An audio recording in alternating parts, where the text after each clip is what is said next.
है 20,000 से ज्यादा पोलिंग बूथ जो है वो बनाए गए हैं, वोट डाले जा रहे हैं, जिनके लिए सुरक्षा के भी सख्त इंतजाम किए गए हैं। आपको बता दें, मुख्यमंत्री नायब सिंह सैनी, पूर्व मुख्यमंत्री भूपेंद्र सिंह हुड्डा, कांग्रेस प्रत्याशी विनेश फोगाट और जेजेपी के दुष्यंत चौटाला समेत 1000 से ज्यादा उम्मीदवारों की किस्मत आज ईवीएम में कैद हो रही है। वहीं 8 अक्टूबर को जम्मू कश्मीर के साथ साथ हरियाणा चुनाव के नतीजों का भी ऐलान कर दिया जाएगा। किस तरह से ये मनु भाकर की तस्वीर आप देख रहे हैं, जो वोट डालने के लिए पहुंची, मतदान करने के लिए पहुंची। इंडिया डेली भी आपसे अपील करता है, बढ़ चढ़कर घर से बाहर निकलें और वोट करें, वोट जरूर डालें, अपने मत का इस्तेमाल जरूर करें, लोकतंत्र के इस महापर्व में जरूर हिस्सा लें। और विवेक, ये जो तस्वीरें सामने आती हैं, देखिए इनकी, ये वो लोग हैं जिनकी व्यस्तताएं जीवन में काफी ज्यादा होती हैं, लेकिन वो अपना कर्तव्य बखूबी समझते हैं और यही एक तरह से अपने इस वोट के माध्यम से संदेश दे रहे हैं, सारे काम छोड़ दो, सबसे पहले वोट दो, क्योंकि वो जानते हैं एक एक वोट की कीमत। देखिए मनु भाकर की तस्वीर, इसके अलावा हमने देखी थी तस्वीर, नायब सिंह सैनी भी वोट डालने के लिए पहुंचे थे, मनोहर लाल खट्टर भी वोट डालने के लिए पहुंचे थे, और इतना ही नहीं, हरियाणा के अलग अलग जगहों पर वोटिंग की तस्वीरें सामने आ रही हैं। और इस बड़ी कवरेज पर इंडिया डेली की बड़ी टीम सीधे ग्राउंड जीरो से आप तक तमाम तस्वीरें पहुंचा रही हैं। हमारी सहयोगी जो हैं आयुषी मिश्रा भी गुड़गांव से जुड़ रही हैं, आंचल हमारे साथ में हरियाणा के दूसरे इलाके से जुड़ रही हैं, इसके अलावा खुशबू सिंह भी हमारे साथ में जुड़ रही हैं गढ़ी सांपला किलोई से, साथ ही साथ हमारी साथी भी जुड़ेंगी जल्दी, तमन्ना न्यूज रूम से तमाम हलचलें पहुंचाएंगी। विवेक बिल्कुल, और सबसे पहले रुख करेंगे आयुषी का और जानते हैं वहां पर किस तरह से हालात हैं। वोटर्स उनके साथ काफी ज्यादा दिख रहे हैं। आयुषी, वोटर्स से बातचीत भी कीजिएगा और बताइए क्या क्या मुद्दे हरियाणा के चुनाव में इस बार। जी विवेक, आज का दिन वोटर्स के लिए काफ़ी खास है, क्योंकि लोकतंत्र की खूबसूरती यही है। और जितने मेरे साथ वोटर्स आपको नजर आ रहे होंगे, ये सब सीनियर सिटीजन हैं और ये एक मैसेज भी दे रहे हैं कि सुबह सुबह उठ के किस तरीके से इन्होंने अपने वोट का सही उपयोग किया है। सर, क्या नाम है आपका? हैं जी, नाम क्या है आपका? My name is P P Gupta. Padam Prakash Gupta. Padam Prakash Gupta ji, आपने वोट दे दिया? है? वोट दे दिया आपने? वोट दे दिया? हाँ, दे दिया सर। दे दिया। क्या मुद्दे थे आपके? आपने क्या सोच के वोट दिया है? ऐसा है साहब, I am a old man, yes, I know better than to all. Of course, very nice. Vote दिया अच्छे काम के लिए। अच्छे काम। अच्छा काम कौन कर रहा है? नहीं, वो मत बताइए, हम आपका वोट नहीं जानना चाहते हैं, ये आपका अधिकार है। हमारा अच्छा काम तो जी जी, बीजेपी कर रही है। अच्छा, बिल्कुल। बीजेपी काम कर रही है। बिल्कुल। चलिए, यानी आप कह रहे हैं मुकेश शर्मा काबिल कैंडिडेट है बीजेपी से? बीजेपी हम तो सेंट्रल गवर्नमेंट के नाम पे दे रहे हैं। सेंट्रल गवर्नमेंट बस उसको, ये तो विधानसभा चुनाव है। नहीं, मजबूत तो उसको करना है ना। अच्छा। तो यहाँ से जो सीटें जाएंगी राज्यसभा में, जब भी तो मजबूत होगा। अच्छा, तो बस असली गेम तो वही है। असली गेम वही है। सर, आपने फर्स्ट टाइम वोट कब दिया था? पहली बार वोट कब दिया था? 97। 90। जी आयुषी, आपके पास लौटेंगे, कुछ और संवाददाता हमारे साथ इस वक्त मौजूद हैं, उनका भी रुख कर लेते हैं। चलते हैं खुशबू के पास। खुशबू, आप जहां पर हैं वहां के बारे में बताइए, वहां के मुद्दे के बारे में बताइए, वहां पर वोट डालने के लिए सुबह सुबह कैसे लोग पहुंच रहे हैं, क्या उत्साह, बताइए जरा। जी बिल्कुल, इस समय हम गढ़ी सांपला किलोई में हैं, बूथ संख्या 12-13 यहाँ पे है, वहाँ पे हैं हम।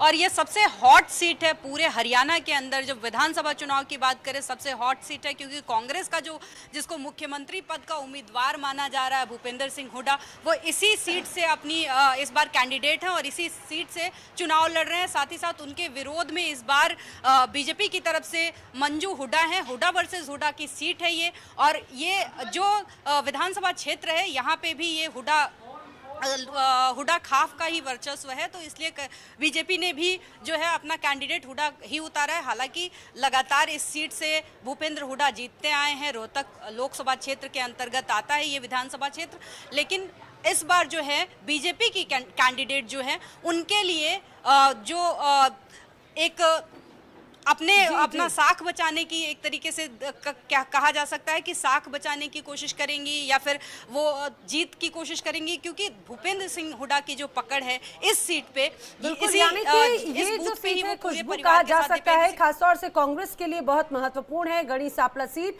लेकिन हमने देखा, चाहे भूपेंद्र सिंह हुड्डा हो या फिर कुमारी शैलजा या फिर कांग्रेस के और कई दिग्गज, सीएम पद को लेकर तो कई चेहरे इस दौरान कांग्रेस में नजर आते हैं। बगैर देर किए जल्दी से फरीदाबाद का रुख कर लेते हैं। लेते हैं। आंचल मेरी साथी समय जुड़ रही हैं। आंचल, जरा आप बताइए, क्योंकि फरीदाबाद पिछले कुछ वक्त से काफी ज्यादा चर्चा में आया, खासतौर से मनु भाकर को लेकर। उनकी तस्वीर भी हमने देखी, वोट डालने के लिए पहुंचे हैं। बाकी यहाँ के लोगों के आखिर चुनाव को लेकर क्या मुद्दे हैं, क्या उत्साह नजर आता है शुरुआत में? बिल्कुल, देखिए जिस बूथ पे मैं हूँ यहाँ पर अभी देखिए मंत्री जो है मूलचंद शर्मा वो अपना मतदान कर चुके हैं और मतदाता भी देखिए सुबह से ही बढ़ चढ़कर नजर आ रहे हो। खास करके देखिए इस बार देखा गया है कि जो मतदाता बुजुर्ग हैं वो बढ़ चढ़कर आ रहे हैं, मतदान का प्रयोग कर रहे हैं। मेरे पीछे भी देख सकते हैं कि यहाँ आप देखिए बुजुर्ग महिला हैं, पुरुष है, इसके अलावा देखिए हर वर्ग यहाँ बढ़ चढ़कर मतदान कर रहा है। चलिए सीधा उनसे बात करते हैं कि आखिरकार आप चुनावी मुद्दे आपके क्या रहे, क्योंकि मतदान का प्रयोग आज आप करने जा रहे हैं। क्या चाहते हैं, क्या कैसी तस्वीर होनी चाहिए फरीदाबाद की? ये हम बदलाव चाहते हैं, हमारे पुराने विधायकों से संतुष्ट नहीं है। हाँ। हम नया विधायक चुनना चाहते हैं, इसलिए हम राव कुमार को वोट देंगे। नहीं, वो आप किसी को भी मतदान करें, अपने शहर में क्या चाहते हैं, कैसा होना चाहिए आपकी शहर? चमत्कारी होनी चाहिए, रोड, सीवर, पानी, इनकी सुविधा हो और सबकी हमदर्दी हो, गरीब की, अमीर की, सभी की हर परेशानी दूर होनी चाहिए। किन परेशानियों का सामना अब तक आप करते रहे हैं जिसमें आप बदलाव चाहते हैं? हाँ, बदलाव चाहते हैं हम। किस तरह का बदलाव चाहते हैं? ये पानी को, रोड को, पानी को निकासना, पूरे बल्लम में पानी, यानी कि पानी, सड़क आपका मुद्दा है।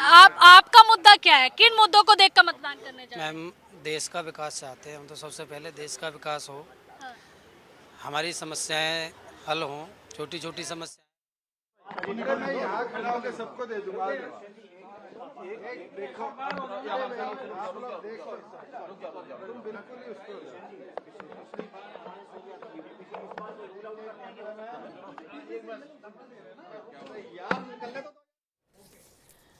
और आप लोगों के मुद्दे तो जान रहे हैं और जो वीवीआईपी सीट्स हैं उनका भी हाल हम आपको बताते चलते हैं। लेकिन फिलहाल आप ये तस्वीर देखिए जहां पर वोट डालकर प्रत्याशी तो बाहर निकल ही रहे हैं। उनके अलावा सबसे महत्वपूर्ण बात यह है कि जो तमाम सीनियर लीडर्स हैं वो भी अपने मतदान का प्रयोग करते हुए बाहर निकल रहे हैं। हमारे तमाम साथी तो लगातार बने हुए हैं, लेकिन विवेक, वो तमाम बड़े चेहरों पर जिक्र करना भी बहुत ज्यादा जरूरी हो जाता है जिनकी साख दांव पर लगी हुई है। खासतौर से बीजेपी के लिए भी बड़ी चुनौतीपूर्ण ये पूरा चुनाव है, क्योंकि 10 सालों से सरकार है, एंटी इनकम्बेंसी साफ तौर से नजर आती है।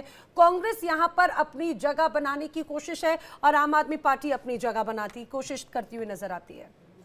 बिल्कुल, और आंचल लगातार बनी हुई है, खुशबू बनी हुई है, इसके अलावा आयुषी बनी हुई है हमारे साथ, और 90 विधानसभा सीटों पर वोटिंग हो रही है। लेकिन सोनीपत पंचकुला से खबर आ रही है जहां पर ईवीएम मशीन के खराब होने की खबर मिल रही है। ब्रेकिंग सेंटर से हमारे साथ तमन्ना है, तमन्ना के पास भी चलेंगे, उनके पास कुछ ब्रेकिंग न्यूज आ रही है, थोड़ी देर में उसका तमन्ना का भी रुख करेंगे। लेकिन खुशबू के पास चलते हैं। और खुशबू, घड़ी सांपला सीट की बहुत इंटरेस्टिंग बात आप बता रही थी, वो जरा दर्शकों को बताइएगा कि ये फाइट है क्या दरअसल। देखिए, अभी जिस गढ़ी सांपला किलोई के जिस बूथ पे हम लोग, तो बूथ संख्या 12 और 13 है, ये यही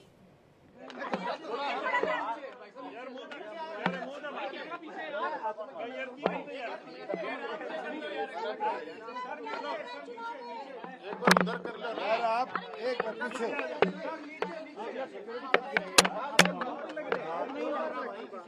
एक बार इसको नीचे कर लो। बोलना शुरू करें दुष्यंत जी। लोकतंत्र का बड़ा पर्व है और मैं सभी हरियाणा वासियों से ये आग्रह करता हूं कि आपका मत आपकी ताकत है और आपका मत अगले 5 साल के लिए हरियाणा का भविष्य तय करेगा। आप सारे घर से निकलिए, बढ़ चढ़कर शाम को 6 बजे से पहले अपने मत का अधिकार का इस्तेमाल कीजिए। आपका एक एक वोट तय करेगा हरियाणा प्रदेश की 5 साल का भविष्य कैसा है। और हमें पूर्ण विश्वास है, जिस जन भावनाओं से हमने पिछले 5 साल जन सेवा करी है, हरियाणा प्रदेश की जनता जननायक जनता पार्टी और आज़ाद समाज पार्टी के इस गठबंधन को ताकत भी देगी और ताकत के साथ पहले से भी ज़्यादा नंबर्स के साथ हरियाणा विधानसभा के अंदर हमारे साथियों को भेजने का भी काम करेगी कि हम और ज़्यादा मेहनत लगन के साथ हमारे करे में जो वादे हैं उनको जनता के लिए समर्पित कर पाएं, प्रोग्रेसिवली हरियाणा प्रदेश को आगे ले जा पाएं और हरियाणा प्रदेश के उन्नत भविष्य के अंदर हिस्सेदारी कर पाएं। मैं सभी से निवेदन करूंगा, लोकतंत्र की ताकत आज आपके हाथ में है। आपका एक बटन दबाना ताकत के साथ आपकी विधानसभा का भविष्य, प्रदेश का भविष्य निकलता है। आलसी मत बनिए, इसको छुट्टी मत बनाइए। ये आपके लिए बहुत महत्वपूर्ण है कि आप बढ़ चढ़कर पोलिंग करें और पोलिंग बूथ में पहुंचकर अपनी ताकत दिखाएं। उचाना के जंग को कैसे देखते हैं आप, क्योंकि खुद चुनाव लड़ रहे हैं? सारी 90 कॉन्स्टिट्यूएंसी बराबर है। एक एक साथी इस गठबंधन का जो मैदान में है वो उसने पूरी 30 दिन मेहनत करी है और मैं मानता हूँ उस 30 दिन की मेहनत का निष्कर्ष अगले 7 घंटे। अगर 7 घंटे में हम मतदाताओं को पोलिंग बूथ में लाकर वोट पोल करा सकते हैं तो बढ़ चढ़कर गठबंधन की जीत हो। मैं मानता हूँ पहले से ज्यादा नंबर्स के साथ गठबंधन आए। की बार भी किंग मेकर बनेंगे या किंग बनने की तैयारी है? वो बीजेपी से कांग्रेस में गए हैं, उनसे पूछिए। उनसे तो हमने पिछली बार आपने पोस्ट इतिहास पिछली बार भी रचा था और मैं मानता हूँ जनता का प्यार था और वही जनता का प्यार इस बार भी। पिछली बार आपने पोस्ट पोल अलायंस किया था बीजेपी के साथ, इस बार सिचुएशन बनती है तो विंडो ओपन है। आप 8 तारीख को नतीजे आने दीजिए। ये तो सारी चर्चाएं उसके बाद की, किसके साथ क्या नंबर्स हैं, क्या परिस्थितियां बनेगी। मैं मानता हूं कार्यकर्ताओं की मेहनत आज 6 बजे तक है।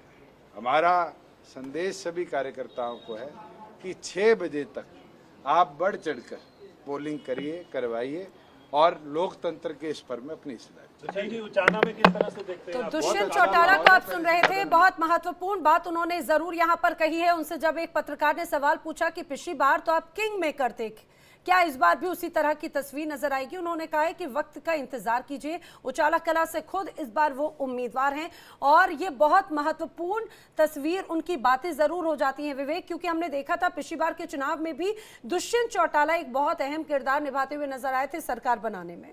और उन्होंने कहा, उनसे जब पूछा गया कि आप किंग मेकर की भूमिका में है या इस बार किंग बनने के मूड में है, तो उन्होंने कहा कि 8 तारीख का इंतजार करना होगा। तो 8 तारीख का इंतजार वोटर्स को भी है, दर्शकों को भी है और देश को भी है जब नतीजों का ऐलान होगा। तमन्ना का रुख करें, तमन्ना के पास बड़ी खबर है, सीधे उनके पास चलते हैं। तमन्ना, क्या ब्रेकिंग न्यूज आपके पास, जरा बताइए। बिल्कुल, हम अपने दर्शकों को बता दें कि पूर्व सीएम मनोहर लाल खट्टर ने अपने मत का प्रयोग किया और 7 बजे पहुंचकर उन्होंने करनाल में अपने मत का प्रयोग किया और साथ ही साथ लोगों से अपील की कि ज्यादा से ज्यादा तादाद में आकर अपने वोट का प्रयोग करें, अपने मत का प्रयोग करें। उन्होंने लोगों को यह भी आश्वस्त किया कि इस बार फिर से बीजेपी की सरकार आ रही है और साथ ही साथ उन्होंने कहा कि वोट की अपील की और मनोहर लाल ने कहा कि जनता के दिल में बीजेपी है, इस बार भी जनता बीजेपी को ही जीत दिलाएगी और कांग्रेस के घर में सिर्फ और सिर्फ निराशा है। तो ये मनोहर लाल खट्टर ने कहा है। करनाल में उन्होंने अपना वोट डाला है। हम तस्वीरों के माध्यम से भी अपने दर्शकों को बताने की लगातार कोशिश कर रहे हैं। करनाल में 7 बजे के करीब मनोहर लाल खट्टर ने अपने मत का प्रयोग किया और ये तस्वीरें उसी वक्त की। ठीक है, मनोहर लाल खट्टर वोट डालने के लिए पहुंचे थे और सबसे महत्वपूर्ण बात यह है कि इन्होंने इस दौरान जो बातें भी कही थी, उनकी तरफ से ये भी कहा गया था कि एक बार फिर से हरियाणा में नायब सिंह सैनी के नेतृत्व में सरकार बनाने जा रही है बीजेपी। ये बात उनकी तरफ से बहुत महत्वपूर्ण की गई थी। बहरहाल तमाम बड़ी खबरें तो लगातार हम आपको बता रखे हैं। लोग वोट डालने के लिए पहुंच रहे हैं। हाल ही में ओलंपिक में अपना वर्चस्व और ये कहा जाए झंडा ऊंचा करने वाली मनु भाकर भी आज वोट डालने के लिए पहुंचे। उनका क्या कहना है, सुनिए।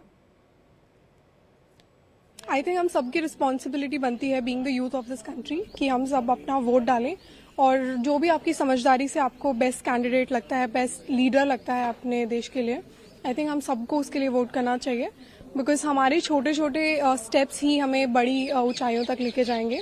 और डेवलपमेंट की जहाँ तक बात करें तो काफ़ी हद तक हमारे हाथ में है कि हम किसको चूज़ करें और फिर वो इंसान आगे जाके हमारे सपनों को पूरा करे। डेवलपमेंट एरिया में हमारी और जो ख्वाहिशें हैं कि हमारे एरिया में ये होना चाहिए, वो होना चाहिए, तो बेसिकली हमारा रिप्रेजेंटेटिव कौन होना चाहिए, तो वो हमें चूज़ करना चाहिए।